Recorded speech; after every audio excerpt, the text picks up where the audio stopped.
Hi, I'm Mike from 1A Auto. We've been selling auto parts for over 30 years.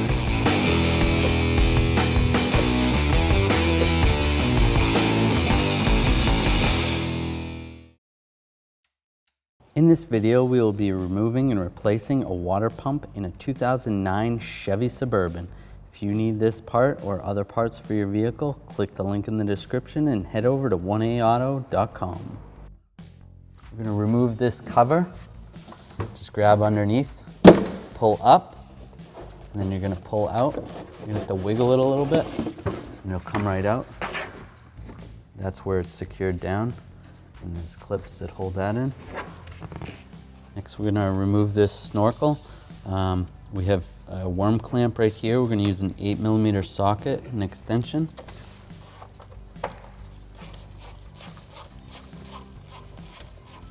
Loosen that up. And then over here, it's a worm clamp right here. Do the same.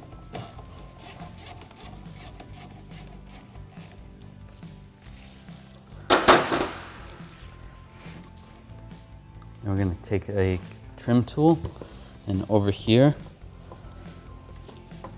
where the hose is secured, we're going to separate that. We're going to remove this hose that goes to the upper valve cover. Pull that out. And we're going to lift up right here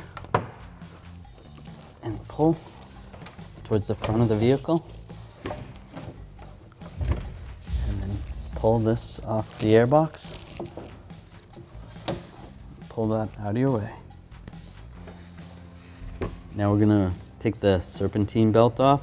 I'm gonna use a 15mm wrench. You can use a serpentine belt tool, but we'll just use a wrench. You're gonna put it on the adjuster. We're gonna push it down, and we're gonna pull the belt off over here on the idler pulley, and then loosen up on the adjuster. We can pull our wrench off. Take the belt off. Just pull it straight forward, just like that. Next, we're going to take off this radiator hose on the thermostat side. We're going to push this clamp together. We're going to use some channel locking pliers. Just grab it. They do make special pliers for this, but you can use channel locks. We're going to twist the hose back and forth. And you want to make sure you have a drain bucket underneath because coolant's going to come out.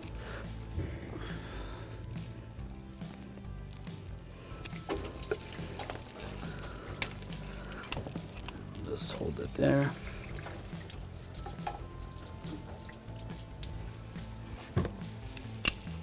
So next we'll take the heater hoses off. The same way. Use our channel locks.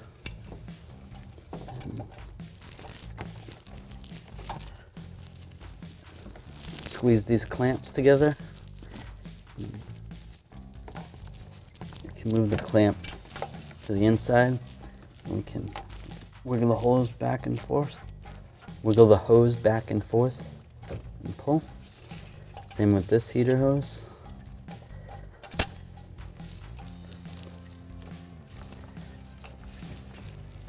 Wiggle the hose back and forth. Twisting motion will generally break it free. Just wiggle it back and forth. Comes off. I'll take this one off. The upper radiator hose. Squeeze with the channel locks.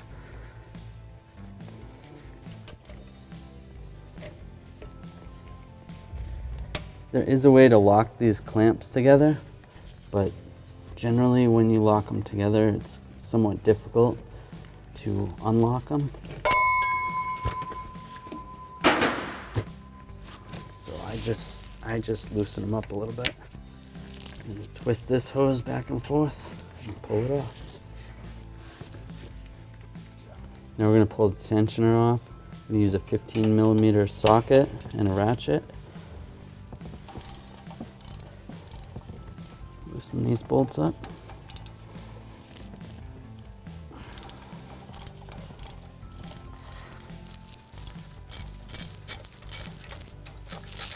bolt out.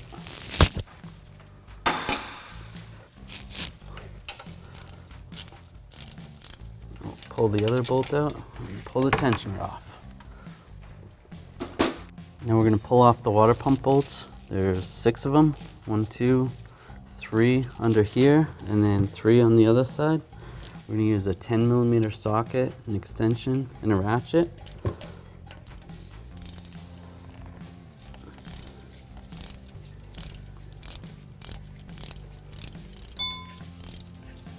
When you're doing this, coolant's going to start draining out from the engine.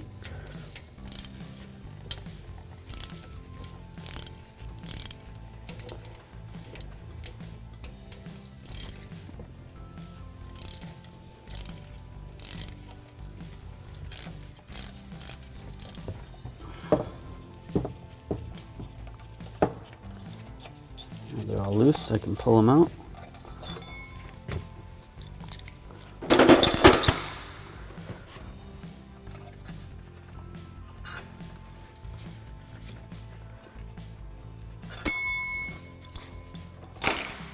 Now we're going to grab the water pump with 2 hands and pull it towards you, just like that.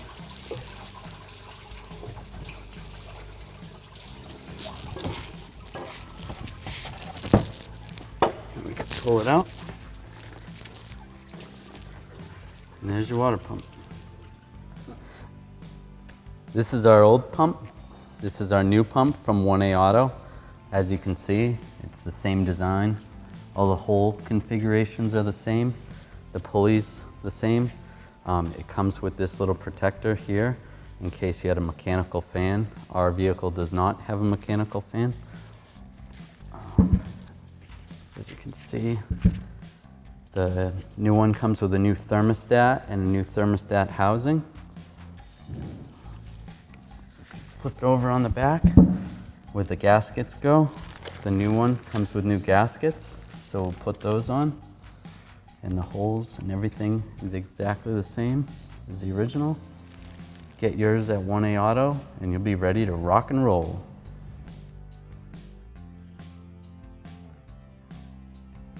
So before we put the water pump on, the new one of the old gaskets got stuck on here, so we're gonna grab with a straight blade screwdriver and just pry it off. Once you get it up a little bit, you can grab it with your hand, pry it out.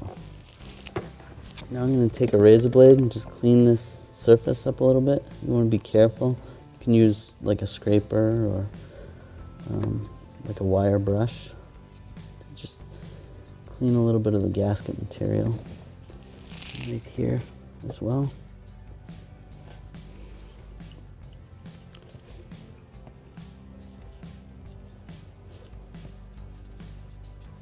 Can use the wire brush and clean this up a little bit.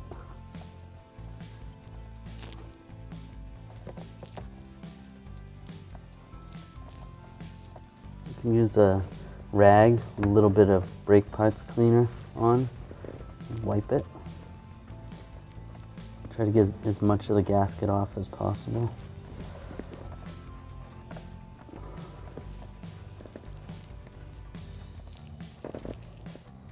So here's the gaskets that go on. They're on top of each other, the same gasket. One's gonna go on one side, like that, and the other is gonna go on this side, like that. What I do is I take 2 of the bolts, stick 2 of the bolts through so that it lines them up, like that. And same with this side.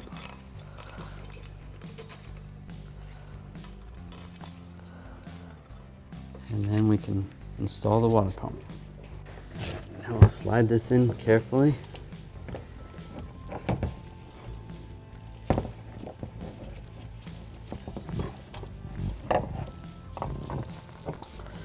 Like this. Line the holes up.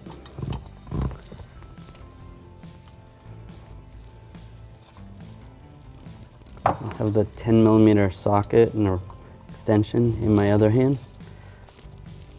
I'll get these ones started.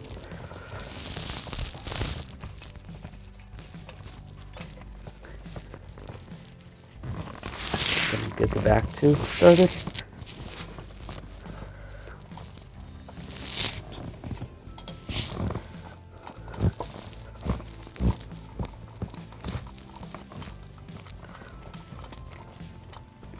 Once they're started, just double check to make sure your gaskets have not fallen down. Ours look like they're pretty good. And I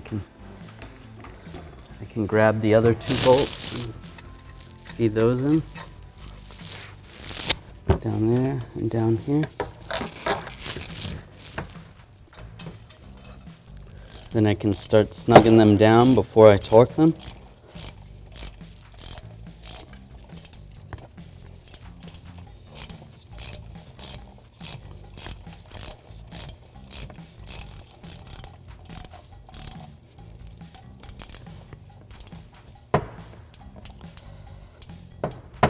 Now we're going to torque these down to 11 foot-pounds for the first pass, and then the second pass we're going to torque them to 22 foot-pounds.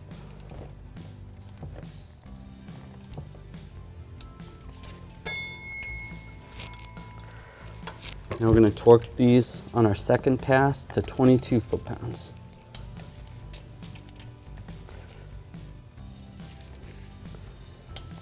That's just to spread the torque out evenly so that it seats properly.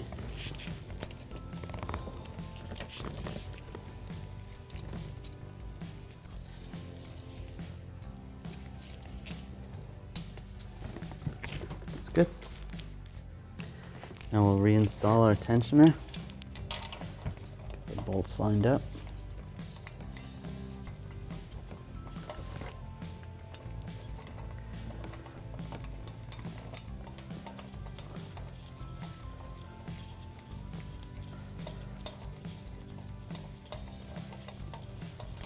Tighten these down with our 15mm socket and ratchet. Just snug them up and then we'll torque them.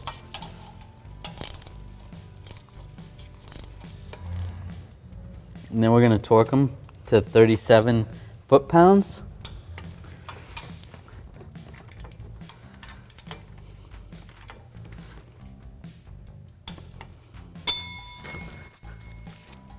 Now we're going to install the heater hoses. There. Put the clamp on with my channel locks. Tighten this like that.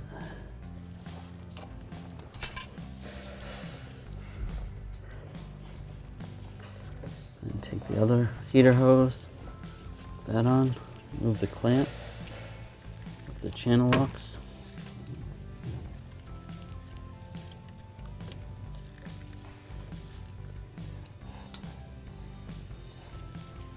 Like that.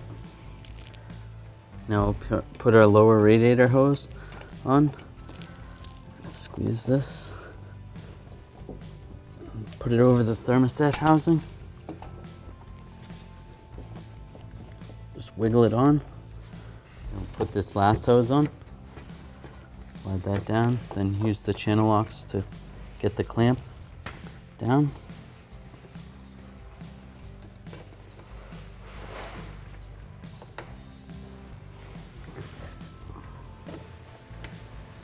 We're going to start and put the belt on down at the crank pulley first. Then we're going to come over the water pump pulley. Then it's going to go down to the power steering pump pulley. We're going to go up on the alternator. And before we put it on our idler, we're going to put it over here on our tensioner. Then we're going to hold it down here as we grab our our tensioner with our 15mm wrench.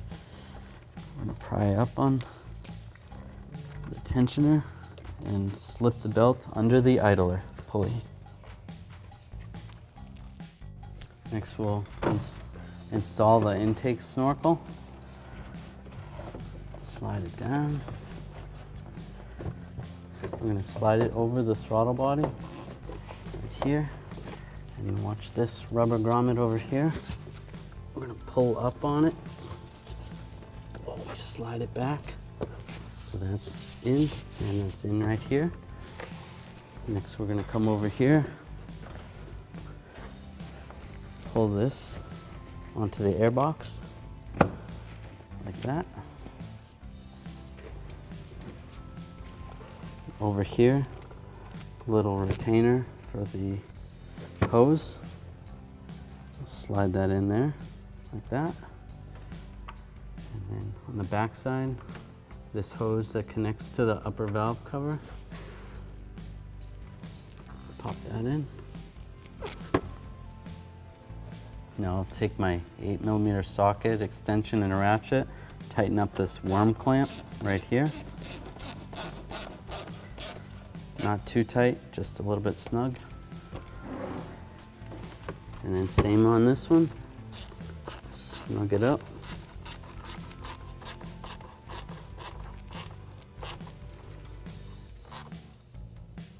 That's good. We're gonna slide it underneath the hoses over here, the heater hoses, and slide it back. And then once it's back all the way, there's little rubber grommets in here that line up with that ball and socket. And push down. Next we'll pull off our coolant cap on our overflow tank or coolant reservoir. So now we're gonna add our coolant. You wanna make sure you use a 50-50 mix of coolant to water. Check the bottle of the coolant to make sure it's not pre-mixed. We're using a DexCool coolant in this, or a GM vehicles approved coolant.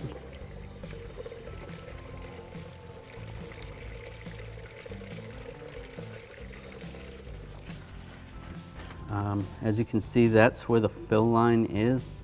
When we start the vehicle, that is going to suck more coolant into the vehicle. We're going to start it with the cap off, and as the vehicle runs, the coolant's going to go down, and we're going to have to top off accordingly.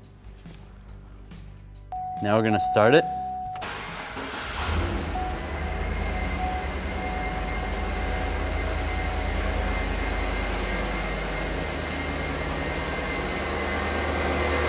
As you can see, it's sucked down all the coolant out of our bottle. So we're gonna add more coolant.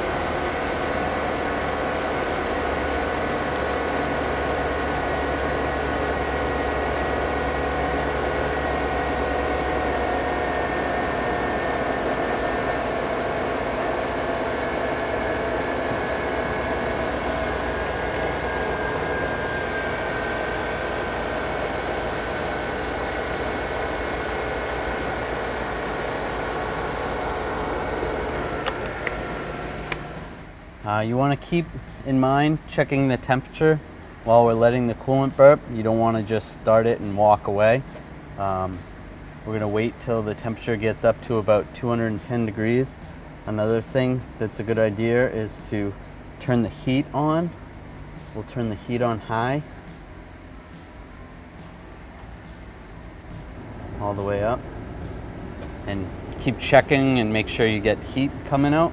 If there's no heat, then there's not enough coolant in the system and you need to add more coolant. We're going to check our coolant level, make sure it's still above that line, which is good. And then carefully, you're going to grab this radiator hose, and this hose still feels cold. That means the thermostat still has not opened yet, so we're going to keep letting it run until it opens. As you can see, our vehicle's up to just about 210 degrees, which is good. Our heat is working well, and the thermostat has opened. At this point, we're just gonna shut the vehicle off and let it cool down. All right, so now our engine has cooled down, and we're gonna check our coolant level. It's a little bit high. What I'm gonna do is I'm gonna drop it down just above where the full line is, and then I'm going to put the radiator cap on, and then we're going to go for a test drive, and After we get back from about a 10-minute test drive, we will adjust accordingly, let it cool down again before we take this off, and then you'll be good to go. Thanks for watching. Visit us at 1AAuto.com for quality auto parts, fast and free shipping, and the best customer service in the industry.